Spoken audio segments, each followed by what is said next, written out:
Android Studio is a bit heavy tool, so it will take a little bit of time to install, so please have patience while installing.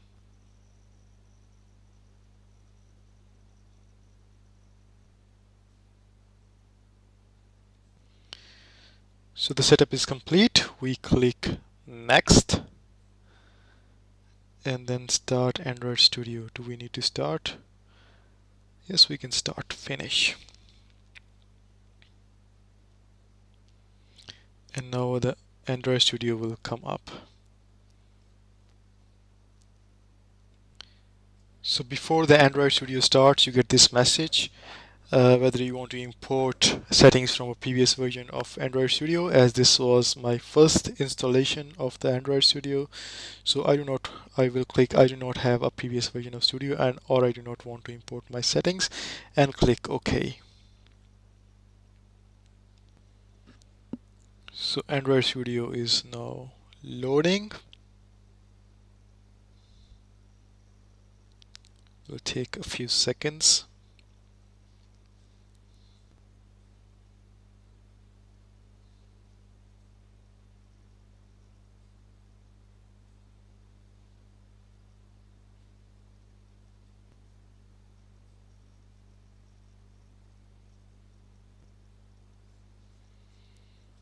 Welcome.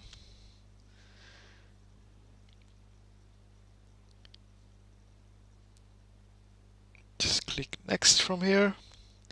Choose the type of setup you want for Android Studio. I choose the standard setup for the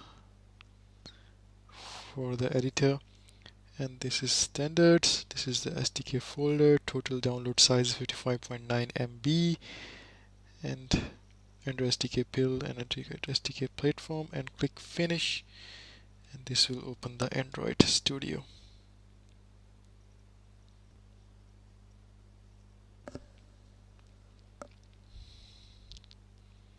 It's downloading the components and unzipping them, and then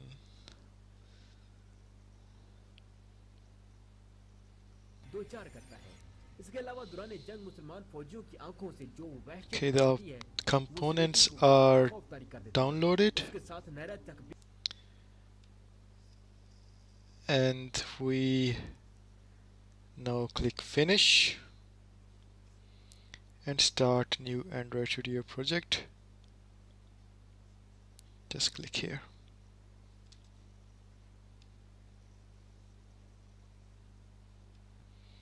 It gives us this.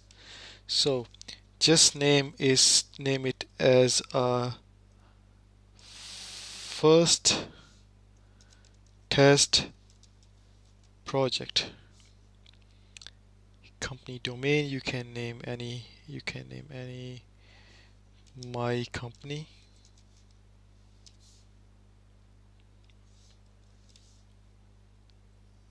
And then first test project. This will be saved here in C users and Android Studio. If you want, you can just go here and change the project path. Let us save here for the time being, and now we go to next. From here we select the minimum SDK. So the ideal way is to choose the lowest supported APIs. So we can choose 14, 13 or 15. Let's say we choose 15. With 15, our apps will be running on 97.4% of the Android devices. If the API level is much lower, then the problem is that we get very less features, so it's better to keep this. And then minimum SDK version, API 21, Android 5.0, and minimum SDK. Okay, we are using phone and tablet. This is for Wear, this is for TV, and this is for Android. So let's use this one for phone and tablet, and